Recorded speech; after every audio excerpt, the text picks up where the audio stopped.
আমি চলে এসেছি রান্নাঘরে। আজকে আমাদের বাড়িতে নিরামিষ, তাই নিরামিষই রেসিপি বানাতে হবে কিছু।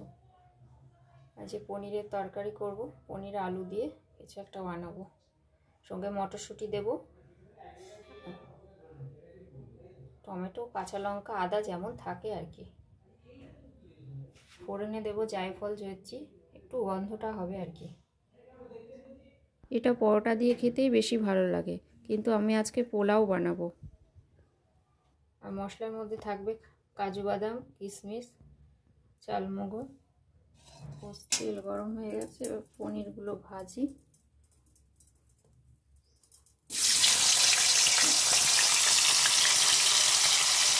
জল জল হয়ে গেছে পনিরটা।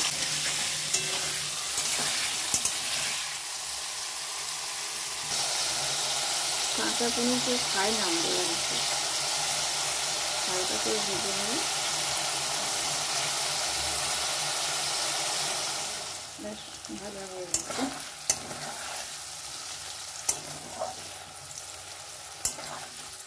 আলুটা ভেজে নিই।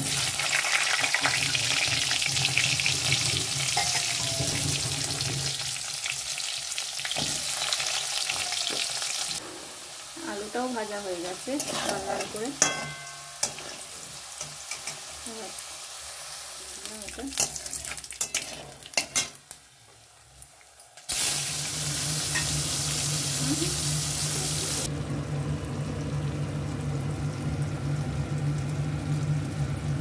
মশলাটা দিয়ে দিলাম।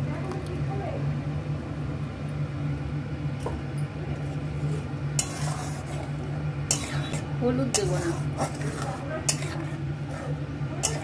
এটা একটা হালকা হালকা কালার হয়। একটু কাশ্মীরি লঙ্কার গুঁড়ো দেবো, সিদ্ধ হয়ে যাবে। তেল ছেড়ে দিয়েছে। এবার আলুটাকে মশলার সাথে ভালো করে কষিয়ে একটু গরম জল দেব।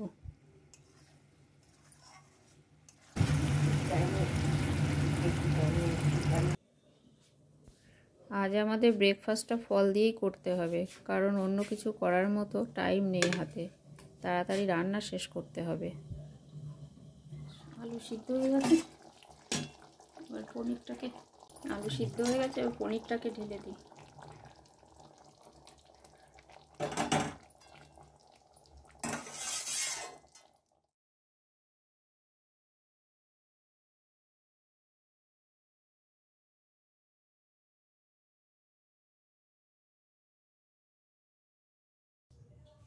আমার পনিরের তরকারি রেডি।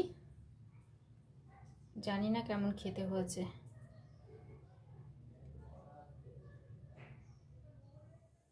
পোলাও বানাবো, তাই কড়াইতে ঘি গরম হচ্ছে।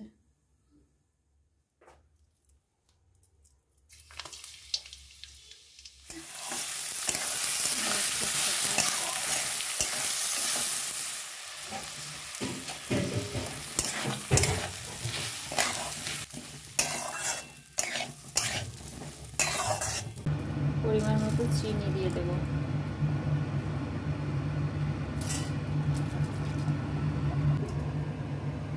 ফুটতে থাক ততক্ষণ। আমার পোলাও রেডি। এই যে আমার পোলাও রেডি। ভাজা হবে ফুলকপি পকোড়া।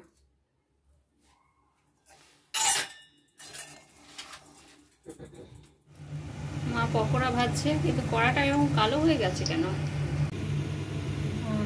ফুলকপি পকোড়া ভাজা হয়ে গেছে। কি দেওয়া আছে পকোড়ার মধ্যে? লঙ্কা কুচি, কালো জিরে, লবণ, চালের গুঁড়ো, বেসন, অনেক কিছু দিয়েছে, সামান্য একটু মিষ্টি। বন্ধুরা, আজকে ভিডিওটা কেমন লাগলো অবশ্যই জানাবেন। আর ভালো লাগলে একটা লাইক, শেয়ার, সাবস্ক্রাইব করার অনুরোধ রইল আপনাদের কাছে। ভালো আছে? তোমার ভালো লাগছে?